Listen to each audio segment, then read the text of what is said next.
ডিভিলিয়ার্সের থেকে আমি বেশি করি, ওর ব্যাটিং দেখি।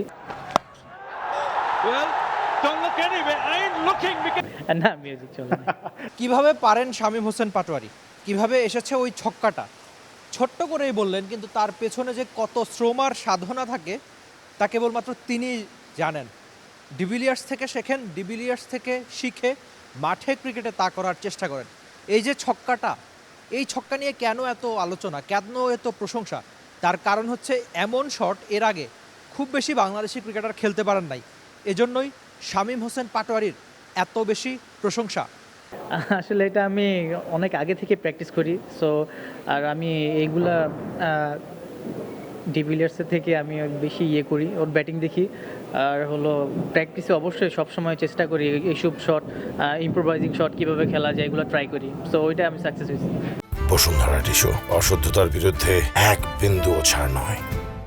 প্রথম ম্যাচের সাফল্য কি করে এসেছে শামীমের, তাও ছোট্ট করে তিনি জানিয়ে দিয়ে গেলেন। কি দারুণ ব্যাটিং করেছেন, 4 ছক্কা যখনই দরকার ছিল বাংলাদেশের তখনই তিনি খেলেছেন। দারুণ একটা ইনিংস। আসলে আমি যখনই ক্রিজে যাই আমি পজিটিভ থাকার চেষ্টা করছি। আর ওই সময় রানও দরকার ছিল, আর আমি আমার স্ট্রেংথে বিলিভ ছিলাম, আমি আমার স্ট্রেংথের উপরে বিশ্বাস। সো আমি ওয়েট করছি, সো আমি ওইখানেই সাকসেস হয়েছি। বৃষ্টিতে আপনি হয়তো একটু খিচুড়ি খেতে চাইবেন, তবে শামীম হোসেন পাটোয়ারিরা কি করতে চান তাও ছোট্ট করে জানিয়ে দিয়ে গেলেন। ড্রেসিং রুমে অবশ্য মিউজিক না, ক্রিকেট নিয়েই অনেক বেশি সিরিয়াস বাংলাদেশ দল। যেহেতু আমরা প্লেয়ার্সও অবশ্যই সবসময় প্রিপেয়ার থাকি, এবং ওয়েদারের উপর তো কোনো হাত নেই। সো রেডি থাকি এনি টাইম, যে কোনো সময় খেলা শুরু হতে পারে। সো সবসময় মেন্টালি রেডি থাকি। না, মিউজিক চলে না। আপাতত চট্টগ্রামে প্রচণ্ড বৃষ্টি, সেই বৃষ্টি কখন থামে তার কোনো আপডেট নাই। অপেক্ষা আপনাকে তাই করতেই হচ্ছে।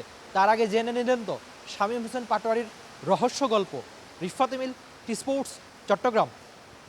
For more updates, subscribe to our YouTube channel and click on the bell icon. Follow us on Facebook and Instagram. Download T-Sports app to enjoy exciting games and highlights. Visit tsports.com.